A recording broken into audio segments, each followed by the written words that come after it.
नरेंद्र मोदी, नरेंद्र मोदी, मोदी आदित्यनाथ योगी, कमल का फूल, कमल का फूल, कमल का फूल। मथुरा छावनी के शहीद inter college BN Poddar school में हम हैं। हमारे साथ इस वक्त रविकांत गर्ग जी हैं, पूर्व विधायक और मंत्री। आदरणीय, अभी योगी आदित्यनाथ जी का जुझारू भाषण हजारों लोगों ने इस पार्क में सुना। क्या महत्वपूर्ण शब्द हैं, क्या महत्वपूर्ण बिंदु हैं जो उन्होंने लोगों का आह्वान किया। उन्होंने आप लोगों, पूरी जनता को हाथ उठा करके ये कहा कि एक हम आपको प्रण देते हैं। क्या बात थी, कैसा रहा उनका आज का जुझारू दौरा, 3-3, 4-4 प्रोग्राम मथुरा और आसपास के इलाके में। मुख्यमंत्री योगी आदित्यनाथ जी ने जिस प्रकार से संपूर्ण प्रदेश को विकास की राह दिखाई है, प्रगति के रास्ते पर और विकास के रास्ते पर आगे बढ़ाया है, महिलाओं की सुरक्षा, आम जनमानस की सुरक्षा, किसानों की सुरक्षा के प्रबंध किए, आपराधिक साम्राज्य और गुंडा राज को समाप्त किया है। उस सब को देखकर जो आशा, उल्लास और उमंग जनता के बीच में है, आज आवश्यकता भारतीय जनता पार्टी को जितनी प्रदेश की सरकार बनाने की है, उससे अधिक आवश्यकता प्रदेश की जनता को भारतीय जनता पार्टी की सरकार योगी आदित्यनाथ जी के नेतृत्व में लाने की है। रविकांत गर्ग जी, आप तो वो पुरोधा हैं बीजेपी के, जनसंघ के। ये ऐसा मंच आपने 92 में अयोध्या में देखा था। आज हम मथुरा में हैं, तारीख नहीं बताएंगे, कब ये बात बताएंगे आप तारीख, मथुरा का क्या होना है। अयोध्या तो पूर्ण आपने कर दिया सत्य। अयोध्या का संकल्प भी प्रदेश देशवासी का और विश्व के प्रत्येक सनातन धर्मी व्यक्ति का था, और मथुरा का संकल्प भी प्रत्येक भारतवासी का है। और उस संकल्प करने का दायित्व प्रधानमंत्री श्री नरेंद्र मोदी जी के नेतृत्व में, उनके मार्गदर्शन में हमारे यशस्वी मुख्यमंत्री योगी आदित्यनाथ जी के द्वारा जो लिया गया है, स्पष्ट रूप से उनका कहना है और हमको परिलक्षित हो रहा है कि जिस प्रकार से काशी को सजाया संवारा गया है, अयोध्या में भगवान राम के भव्य मंदिर का निर्माण हो रहा है, वो ऐतिहासिक मंदिर जो विश्व का सबसे बड़ा और सबसे अलौकिक मंदिर होगा, उसी प्रकार से इस भगवान श्री कृष्ण, योगीराज भगवान श्री कृष्ण की पावन जन्मस्थली के भगवान कृष्ण की जन्म स्थान को भी उसी अलौकिक रूप में सजाने, संवारने और भव्यता, दिव्यता देने का काम, कॉरिडोर बनाकर उसको विशालता देने का कारण भी योगी आदित्यनाथ जी का और माननीय प्रधानमंत्री जी का और सब देश की जनता का संकल्प है, सपना है, और सपने को पूरा करने का काम योगी आदित्यनाथ जी के नेतृत्व में हम सबको मिलकर करना है। तो भारतीय जनता पार्टी के सभी प्रत्याशियों को विजयी बनाना है, और उसीलिए नहीं, इस उत्तर प्रदेश के विकास के लिए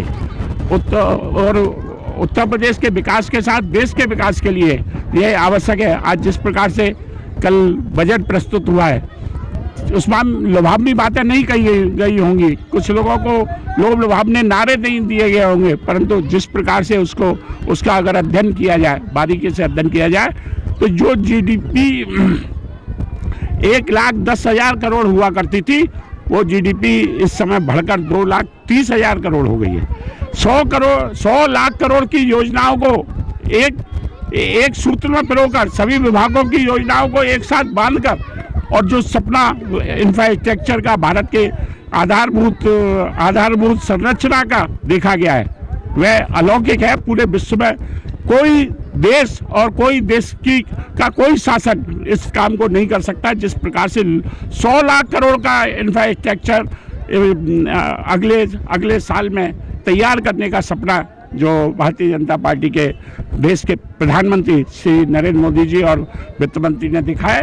तो उसके माध्यम से रोजगार परक बनाने का, डिजिटल भारत बनाने का, आत्मनिर्भर अर्थव्यवस्था बनाने का जो संकल्प और सपना है और जिस प्रकार से बजट पेश किया गया है, वह निश्चित रूप से किसानों के लिए, छात्रों के लिए, मजदूरों के लिए, व्यापारियों के लिए, उद्यमियों के लिए, सभी के लिए बहुत लाभदायक है, हितकारी है और सभी का इससे निश्चित रूप से देश प्रगति के रास्ते पर आगे बढ़ेगा। तो हम सब प्रगति के रास्ते पर आगे बढ़ेंगे। इस विश्वास और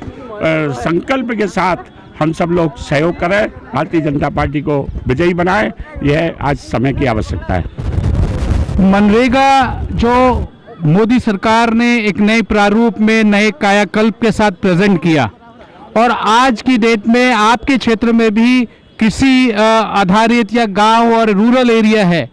जिस तरीके से गांव का मैपिंग शुरू हुआ है, क्या उससे लगता है जो लैंड पूलिंग है, जो एक किसान की जो ज़मीन है, आज उस ज़मीन का लोन मिल सकता है, किसान को फंड मिल सकता है, वो मालिकाना हक जता सकता है, ये कितना सहायक है किसानों के लिए। और ये आज आपके इलेक्शन के लिए 5 राज्यों में जो इलेक्शन हो रहे हैं, उत्तर प्रदेश में खासकर जो कृषि बहुल राज्य है, उसको कितना फ़ायदा मिलेगा। आप तो उद्योग व्यापार की पूरी जानकारी रखते हैं, 4 दशक से भी ज़्यादा समय आपने इस पार्टी को दिया। कितना आप आशान्वित हैं कि ये पार्टी एक बार फिर से सरकार बनाएगी, योगी जी के नेतृत्व में सरकार बनेगी? ये 3-4 सवाल, मुख्य सवाल हैं जो आज आपसे मैं करना चाहता हूँ। किसान अपनी जमीन का स्वयं मालिक है। किसान को जमीन का मालिक बनने के लिए कुछ करने की और कुछ कानून बनाने की कोई आवश्यकता नहीं है। और लोगों के द्वारा जो भ्रांतियां उत्पन्न की जाती है, जो विरोधी लोग हैं, जो गुमराह करके अपनी राजनीति का खेल करना चाहते हैं और सत्ता पर पुनः काबिज होना चाहते हैं, उनके द्वारा विभिन्न प्रकार से षड्यंत्र किए जा रहे हैं। उन षड्यंत्रों को दरकिनार करने का काम जनता को करना है। आज जिस प्रकार से देश में डिफेंस कॉरिडोर बने, जिस प्रकार से उत्तर प्रदेश में और तमिलनाडु में डिफेंस कॉरिडोर बने हैं और अन्य औद्योगिक कॉरिडोर जो दिल्ली से बॉम्बे तक बनाए औद्योगिक कॉरिडोर बनाया जा रहा है, उसी प्रकार से सारे गंगा के क्षेत्र में, गंगा के किनारे और 2.5 लाख किलोमीटर तक का क्षेत्र कवर करते हुए 2.5 लाख किलोमीटर लंबा और 10 किलोमीटर चौड़ा जो खेती को बढ़ावा देने के लिए, जैविक खेती को बढ़ावा देने के लिए, वास्तविक प्रकृति के अनुरूप खेती हो और वो बिना किसी रसायन के वह खेती हो, वो जो सपना गंगा के किनारे की खेती का देखा है, उसी में यमुना को भी जोड़ा जाए, उसी में अन्य नदियों को भी जोड़कर एक वो 2.5 लाख के क्षेत्र को और 25 लाख का क्षेत्र बनाने का आगामी भविष्य का सपना है। और उसी के लिए मैंने भी आज केंद्र सरकार को भी और प्रदेश में माननीय मुख्यमंत्री जी से भी चर्चा की है और वार्ता की है कि यमुना जी को के किनारे के क्षेत्रों को भी उस योजना में साथ में जोड़ा जाए। आप इस क्षेत्र के बीजेपी जनसंघ के भीष्म पितामह कहलाते हैं। यदि आपका कार्य क्षेत्र देखें, पॉलिटिकल पार्टी में देखें, जनसंघ से बीजेपी और आज 89 और 88-89 से लेकर के आज हम 2022 में हैं, क्या लगता है आप मथुरा के 5 सीट और मथुरा के आसपास के जो डिस्ट्रिक्ट हैं वहाँ पे कम से कम 2 दर्जन सीट हैं विधायक के, जिस पे आप अपना प्रभाव डायरेक्ट रखते हैं और पूरे राज्य व्यापी में आप तो मंत्री रहे और इतने सालों से आप मैंने यदि विश्व पितामह कहा तो इस वजह से कि 4-5 दशक यदि कोई एक पार्टी को देता है तो वाकई वो मार्गदर्शक उतना ही बड़ा होता है, उनका आशीर्वाद लेना विधायकों को या पूर्व विधायकों को उतना ही मिलता है। हम 4 दशक से नहीं, 5 दशक से भारतीय जनता पार्टी और अपनी विचारधारा राष्ट्रीय स्वयंसेवक संघ के लिए विभिन्न माध्यमों से, चाहे वो विद्यार्थी परिषद हो, चाहे साइम की शाखा हो और चाहे फिर वो जनसंघ और युवा संघ हो, उसके माध्यम से कर रहे हैं। जितना सकारात्मक माहौल आज है, जितना प्रगति के रास्ते पर ले जाने की सरकार में बैठे हुए लोगों की चिंता है, वह जनता की आकांक्षा से भी अधिक है। हम जितने भी प्रत्याशी हैं उनको बहुत सकारात्मक माहौल में इस चुनावी युद्ध में उतरना पड़ा है। और मैं समझता हूं कि पहले से भी अधिक सीटों से भारतीय जनता पार्टी की सरकार बनेगी और सभी विधायक निकटवर्ती क्षेत्रों के तो पहले भी विधायक अधिकांश जीते थे और सभी विधायक आगे भी जीतेंगे। और जहां तक मेरा सवाल है, मुझे ब्रज क्षेत्र और पश्चिम क्षेत्र की सभी सीटों पर जाने का लगभग सौभाग्य प्राप्त हुआ है और अभी मैंने 65,000 किलोमीटर की यात्रा 3 महीने में की है और मुझसे केंद्रीय नेतृत्व के द्वारा कहा गया है कि आपको 403 विधानसभाओं की भी चिंता करनी है। उस पर भी व्यापारी सजग रूप से, सजग प्रहरी बनकर समाज भी खड़ा हो, व्यापारी भी खड़ा हो और उन पर आधारित लोग भी भारतीय जनता पार्टी के साथ जुड़े। उस अभियान में हम लगे हैं, निश्चित रूप से सफलता मिलेगी और भारतीय जनता पार्टी की योगी आदित्यनाथ जी के नेतृत्व में सरकार पूर्ण बहुमत के साथ, पहले से भी अधिक बहुमत के साथ बनेगी, ऐसा विश्वास है। एक आखिरी सवाल गर्ग साहब, कोई मलाल, क्योंकि यहाँ के क्षेत्रों वासियों का ये कहना था कि इस बार गर्ग साहब को हम जिता के पहुँचाएंगे, श्रीकांत जी ने अच्छा काम किया है इसलिए शायद उनको रिपीट किया गया है। आपके कोई दिल का मलाल हो कि भाई हमें यहाँ के क्षेत्रों ने कहा कि आपको हम विधानसभा में देखना चाहते हैं? जनता का सोचना, जनता का कहना अपनी अलग महत्व रखता है और जनता तो अपने हिसाब से सोचती है, परंतु हम चूँकि पार्टी के इतने वरिष्ठ कार्यकर्ता भी हैं, नेता भी हैं, तो हमारा सोचना, ना तो हम एमएलए बनने के लिए हमने किसी से कहा था और पार्टी निश्चय करती तो बात दूसरी थी। अब जो निर्णय किया वो भी स्वागत योग्य है और हम सब पूरी कर्मठता के साथ, लगन के साथ, परिश्रम के साथ सभी कार्यकर्ताओं को जोड़ने का और सभी कार्यकर्ताओं को अग्रेसित करके आगे बढ़ाने का और उनके माध्यम से सरकार बनाने के लिए प्रयत्न करने का कार्य कर रहे हैं। जो जीवन भर करते रहे उसको हमेशा करते रहेंगे। गर्ग साहब, क्या अनुमान है, मैं ये नहीं कहूँगा कि आप कोई पत्रा देखने वाले हैं, लेकिन क्या अनुमान है, आप 65,000 किलोमीटर पूरे राज्य में घूमे, क्या अनुमान है वह यकीनन क्या अखिलेश यादव की पार्टी जो कह रही है कि हम सरकार बनाएंगे और आप लोग कह रहे हैं कि महाराजा योगी आदित्यनाथ जी की सरकार बनेगी, सीट कितना मिलेगा? अभी चुनाव के अंत तक मैं 20,000 किलोमीटर और चलने वाला हूँ और सीट मैंने पहले भी कहा कि सीट पहले से अधिक मिलेगी और अधिक बहुमत से भारतीय जनता पार्टी की योगी आदित्यनाथ जी के नेतृत्व में सरकार बनेगी और जो कुछ कार्य अधूरे रह गए हैं वो सब पूरे होंगे और जो अपराधी या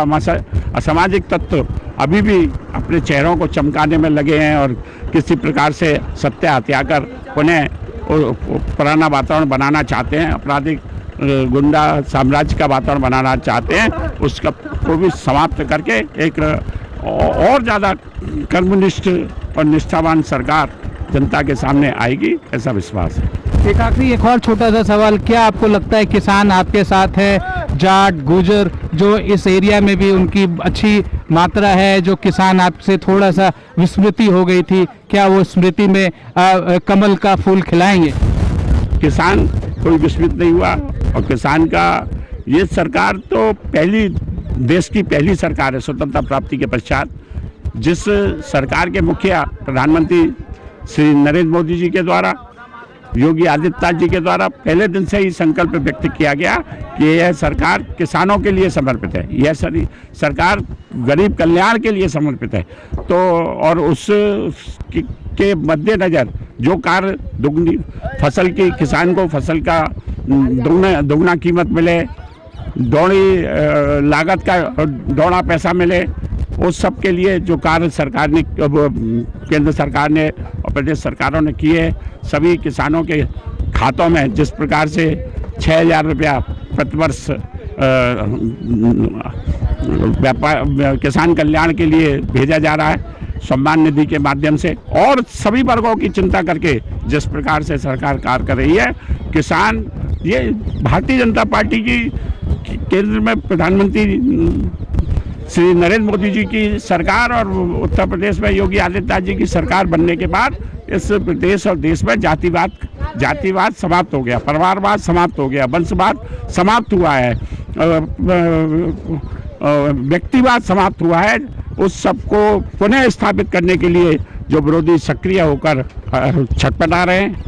तरह तरह के उपकरण कर रहे हैं, तरह तरह के उपक्रम कर रहे हैं, उन सबको मिटाने के लिए जनता के पास सुनहरा अवसर है कि पुनः भारतीय जनता पार्टी के पक्ष में मतदान करें और योगी आदित्यनाथ जी के नेतृत्व में सरकार बनाए और 5 राज्यों में भारतीय जनता पार्टी की सरकार बने, जिससे कि आगामी 2024 में प्रधानमंत्री नरेंद्र मोदी जी के नेतृत्व में पुनः सरकार बनके देश जिस प्रकार से पहले विश्वगुरु कहलाता था,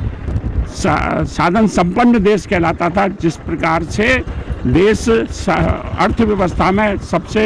विश्व में सबसे मजबूत अर्थव्यवस्था इस देश की थी, जिसके नाते वो सोने की चिड़िया कहलाता था, उसी रूप में पुनः वो देश स्थापित हो, प्रदेश विकास के रास्ते पर प्रथम श्रेणी पर पहुंचे। इसलिए मैं सभी से निवेदन और आग्रह करूंगा और सभी व्यापारियों, उद्यमियों से, आम जनमानस से, ब्रजवासियों से कि भारतीय जनता पार्टी को अपनाएं, स्वदेशी अपनाएं, भारतीय जनता पार्टी के कमल के बटन को इतना दबाएं कि सभी विरोधियों की जमानत जब्त हो जाए। तो ये थे